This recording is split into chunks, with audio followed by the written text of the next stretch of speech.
Welcome to another episode of The Brand Called You, a podcast and podcast show that brings you leadership lessons, knowledge, experience, and wisdom from thousands of successful individuals from around the world. I'm your host, Ashutosh Garg, and today I'm delighted to welcome an accomplished and respected author from Shivakasi, India, Anuja Chandramouli. Anuja, welcome to the show. Hi, Ashutosh. I'm so happy to be on this podcast. Thank you so much. Thank you. Anuja is an author and a New Age Indian classicist. She is the author of several books, but her latest book is The Wife and the Dancing Girl, and we'll speak about that today. Her first book, Arjuna, the saga of a Pandav warrior prince, was named as one of the top five sellers. Thereafter, she wrote on Kamdev, the god of desire, Shakti, the divine feminine, Yama's lieutenant, and its sequel, Yama's lieutenant and the stone witch. So, Anuja, you've built quite a reputation as one of India's finest writers in mythology, historical fiction, and fantasy. What drew you to this genre? It's very simple. I am very passionate about Indian mythology because it has a certain comfort value. It Hmm. has, that priceless quality which really good home cooking has. Hmm. So you are fed a steady diet of these very, very beautiful stories from when you're a child, Hmm. and it becomes such a treasured memory, especially when my grandmother used to tell me stories, and I had a very good memory, so I would repeat everything she says Hmm. just the way she would say it, and she will claim that my memory is better than hers and I do it even Hmm. better. So Hmm. anytime she had guests, she would make me sit on the table, and she'll ask me to tell the story of Krishna. So I Hmm. think that was the first time I heard applause. And as we know, you get addicted to the applause. Correct. But for me, it has always been more than the applause. It's just at the simplest level, there's this love for this very ancient art form, Absolutely. storytelling. And I think that India has a very rich tradition of oral storytelling, Correct.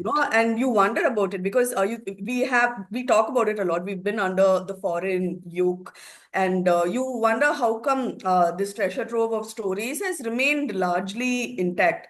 And I think it's because of the storytelling prowess of Indians. Because if you think about it, the Aztecs, the Inca, the Mayan, their entire civilization was destroyed Hmm. practically. Very little to show for it. Only an avid historian would be able to gain access to this material. Yeah, Whereas in India, it's very much a part of our lives, these absolutely. stories. Everyone knows the Ramayana, the Mahabharata. Yeah. And, I like being a part of this tradition of storytelling, and it Hmm. feels like I'm giving something. And, you get so much back because it's such a fulfilling thing to share something which is so, precious to you. Hmm.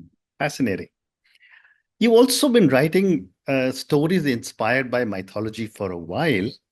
How have your perspectives on mythology evolved over time, especially since the first story you told about Krishna when you were very young? Yeah, that's something I find fascinating as well because I told you these stories are a part of my earliest memories, Hmm. and that time for a child it's very simple. At least for me it was there was this amazing war fought. I thought of war as something that's Hmm. glorious, that gives you this opportunity for adventure and to cover yourself with glory. And I used to think, my God, they lived in such a lovely time. But as you grow up, you realize that there are no victors in a war. You Hmm. realize that these guys were had a certain emotional toughness because they had to deal with the nuclear fallout of war. The Hmm. Pandavas may have won the war, but they lost so much more than the Kauravas. Hmm. And uh, you live with that trauma, and you move on, and so it changes how you look at Correct. things. It's not about winning and losing, it's about doing the best you can. So you become Absolutely. kinder, more tolerant, more compassionate Hmm. about people's shortcomings. Hmm. Otherwise, I think I was quite a snotty kid. Even the fact that I love Arjuna was because he was a winner.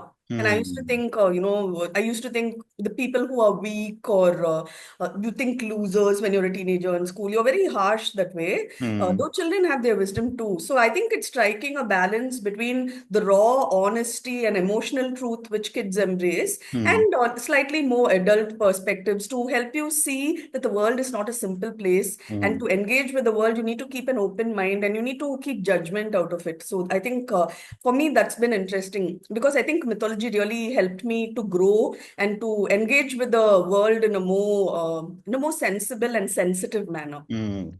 Great response.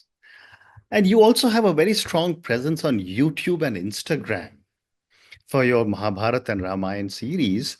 How do you balance traditional storytelling with today's technologically advanced digital platforms? Yes, I'm glad you brought that up because see, when you're addressing a camera, it makes you a little self-conscious. Mm, mm, And for me personally, I didn't know, I never thought of myself as a vain person. But mm. when you look at the video and you suddenly you're thinking, oh my God, that's a pimple scar out there, and my Okay. hair isn't great at this Mm, angle. But I had to move past that and not fixate mm, on mm, silly mm, things like that mm, because ultimately it is about conveying the essence of a very very beautiful story. So I mm, had to let all this fall by the wayside. Am I looking good? Are my clothes nice? I had to let all that go. And once I got over the self consciousness, it mm, was lovely to engage with a new medium. And because that this way you can share your story with a wider audience, and it mm, became really nice. mm, uh, Doing it like that. It suddenly felt like being transported to a bygone age where you're sitting under a tree and you're sharing the story the way it originally was. So I wanted a mm, little of that while adapting to technology so that the reach of these stories can be amplified. But as always with me, I value emotional honesty, and I wanted it to be about just that honesty mm, and raw emotions. That's what I mm. wanted Well to. said. Well said. Anuja, your latest book is The Wife and the Dancing Girl. So we're going to now talk about your new book. This book is inspired by Silapathikaram. What made you revisit this Tamil classic, and how have you approached reinterpreting the story? See, with the Ramayana and with the Mahabharata, it was a very straightforward love affair. I love that story. Mm, With Ramayana and Silappatikaram, it's more complicated. With Silappatikaram, especially, you grow up hearing the story in Tamil Nadu, and the protagonist of the story, Kannagi, is one of those impossibly perfect women. mm-hmm, So she was strong, but she was also so keen to put her husband ahead of herself. Her love for her husband mm, dwarfed everything else in her life. mm, And, she was so virtuous, such a virtuous woman. In thought, word, and deed, there was nothing in her life that did not reflect this love she had for her mm, husband, mm, even though he was having an affair with another woman. And even though he left her, he completely neglected her, he abandoned her for long years. But her feelings for him, her devotion for him remain unchanged. And she mm. wrought a miracle when fate snatched him away from her. These are not spoilers. It's Yeah. just, well known about the story. So Mm, when he was deprived of justice, when he was executed unfairly, she brought a kingdom down to its knees. mm, She destroyed the king, his queen, and she brought the capital of the Pandyas to its knees. She razed the city to the ground, burnt it to the ground, and she's held as example of what a patni or a virtuous woman can do. It is mm, said that the gods worship women who worship their husbands. So you mm. can see why I would have a love-hate Yeah. relationship with this story. I Mm, love the high melodrama, but I was less happy with these high expectations which have been foisted on women generation after generation, mm, where where any small mistake you make leads mm, to severe punishment. it could lead to the Yeah. loss of your life. So Yeah. I felt that it was high time we reinterpret these stories, because I have a lot of respect for the traditional material. Elango Adigal was an amazing storyteller. Mm. And obviously, his work is a classic. It has stood the test of time. It's not for me to judge him, but Mm. I also felt that women's stories can use a woman's voice. So that, Absolutely. once more, I wanted to engage with it in that Mm. complicated space and leave right and wrong out of it, but, try and capture the female experience in Mm. a man's world. And well said. The book also explores the raw and often brutal facets of love and loss. How do you strike a balance between historical authenticity and emotional depth? So for the historical authenticity, I take my research very seriously, because I love that process also. It Mm. is so nice to disappear into that rabbit's hole and get up close and personal with history. But whether it's history or mythology, the thing to remember is history has lots of mythological elements in it. Mm. Mythology has a lot of history in it. So you Mm. need to keep an open mind. You need to not get into that fallacy where you're thinking, okay, this is set in stone. This is it. Mm. This is what happened. Because, you will find that whatever you take, there's never any consensus. There's a Mm. lot of contradictions. So what you do is you examine all the sources you can get your hands on, because that's another thing. You can't read everything that was ever written on a given subject. So Mm. you do extensive research, yes, but you also have to be aware of the fact that a lifetime is insufficient for the task of, claiming mastery over Mm. these bygone events. So I do my research and I kind of fill in the gaps with what I call educated guesses. Mm. Although guesswork also isn't quite accurate, when you start telling a story, there's a process of immersion which happens, Mm. where you feel like you're in the driver's seat maybe, but you're not actually driving. You're Right. just trapped in for the ride. So I let these characters express themselves. I let the story breathe, and I stay out of the way. Mm. So Mm. that's how it works. So that you have that historical authenticity where you're true to that age and those characters, while also reforming the problematic parts of it. Very interesting. The love triangle at the heart of your book is fraught with desire, betrayal, and sacrifice. What makes this dynamic so compelling across centuries? Because I think this is something all human beings have grappled with Correct. over the ages. From the caveman, we may think of ourselves as evolved people, but we are no different. All Mm. of us, even the cool ones among us, who claim not to engage with the world, because now I think people put more effort into not putting too much effort into anything. Mm. You're supposed to be Mm. this cool person who's floating through life, and Yeah. we are all comfortably numb. But deep down, I think all of us at some level, we are very vulnerable to love Mm. and loss, Mm. because love and loss, it's two sides of the same coin, right? Mm. And all of us, I think we are pleasure seekers, but we are not prepared for the pain, Mm. which kind of accentuates the pleasure, right? So it's like we are all drug addicts in a way. You want the pleasure, and you love that high, you're trying to recapture that high, Yeah. and you're ignoring the low. Which is why Mm. I think most religions kind of they tell you that follow that middle path, work Mm. on detachment and all, Mm. which is nice on paper, Yeah. but theoretically, we all realize that it makes sense. Correct. But in the very practical sense, I think this is based on conversations with friends, families, and all the stories I've read over the years, right? Whether it's a man or a woman, I think all this, but you will still choose love every single time. Mm. And I'm always surprised at the lengths to which people will go if Mm. there's a prospect of love, fulfillment, happiness. Just the prospect, it may not Totally. even be something tangible, but people are willing to suspend so much of their beliefs, so much of their morals, whatever. So I Mm. just wanted to explore this love and loss, and Mm. this the beauty of it, the awful beauty of it. Mm. Amazing. So, another question for you. If Kannagi and Madhavi had the agency of modern women, how do you think their choices may have differed?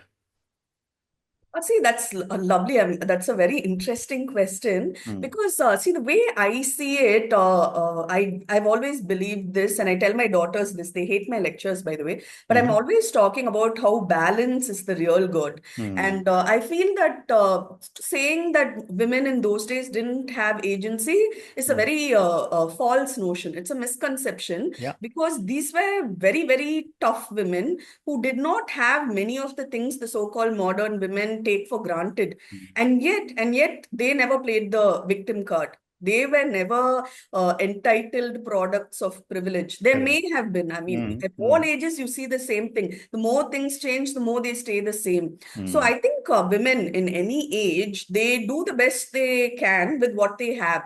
And there's a certain balance. There are certain perks to living in another age, and there are Hmm. certain perks to being a modern woman. But that said, I feel Kannagi and Madhavi, under the circumstances, they exercised a lot of agency. Hmm. There was a lot of strength behind the choices they made. They Yeah. were both very brave women for going Hmm. after what their heart wanted without, Hmm. being crippled by fear of consequences. In that way, I think they were far more empowered than the women of today. Because today we have so much choice. Yeah. You analyze so much that you're paralyzed and you're so afraid to make a move, to show Hmm. some initiative, because you're thinking, what if there's something better? So Hmm. you're unwilling to commit. So the whole Right. thing that we are more empowered, I don't think so, not necessarily, but we do have we have better awareness about our rights, and I keep Hmm. thinking that it is the future which holds the most promise for men and women if we Hmm. don't destroy it Yeah. beforehand, that Yeah. is. Absolutely. You also state that passion and peace are often at odds. If you could ask Kannagi and Madhavi what they would choose, what do you think their answer would be? Honestly, I think you cannot make it to peace without suffering the slings and arrows of not just fate, but passion as Hmm. well. Hmm. So, this whole thing, lots of we are taught to not pursue pleasure. That's what Hmm. we are taught as Yeah. children, and yet that's what we end up doing. So, Hmm. I think we shouldn't be so hard on ourselves Hmm. when we make the decision to pursue pleasure, because it feels very natural Hmm. for human beings. You want something that feels good, whether it's chocolate or Yeah. ice cream Hmm. or, binge watching something on Hmm. Netflix. It's a Hmm. guilty pleasure. I Yeah. am saying leave the guilt out of it because Hmm. it's all part of the process. In Correct. the Natya Shastra, they talk about the Navarasas, and you have your Shringara, Rautra, Bibhatsa. You go through it, Hmm. but peace is the ninth one. And the Natya Shastra suggests that it's not just the ninth rasa, but it is the destination which all the other rasas, take you to. So Hmm. you run the gamut of all these emotions to make it to peace, because you need to second-hand wisdom is always going to take second place to first-hand experience. So you Hmm. need to experience these things. You need to process it in a healthy manner before you can make it towards peace, fulfillment, and lasting harmony. Hmm. You're so right. You said that peace is something which we all look for, and you said, but when you look at it, you don't shy away from brutality in your own storytelling. How do you decide how much to show or talk about or write, and what to leave to the reader's imagination?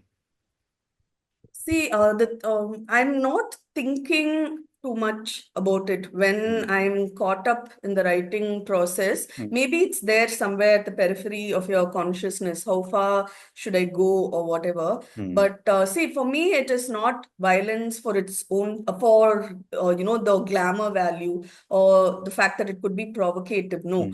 here you are talking about a woman who Hmm. was meek, who was a good girl all her life. Hmm. Who always put everyone else's interests ahead of her own. And that was a choice she made. It made Hmm. her happy. She did it. And then, but she didn't handle the frustration of her dreams the second time round Hmm. very well, So Hmm. this was like all those repressed desires, all those suppressed feelings, it Hmm. exploded out of her the way Yeah. it would from a dormant volcano.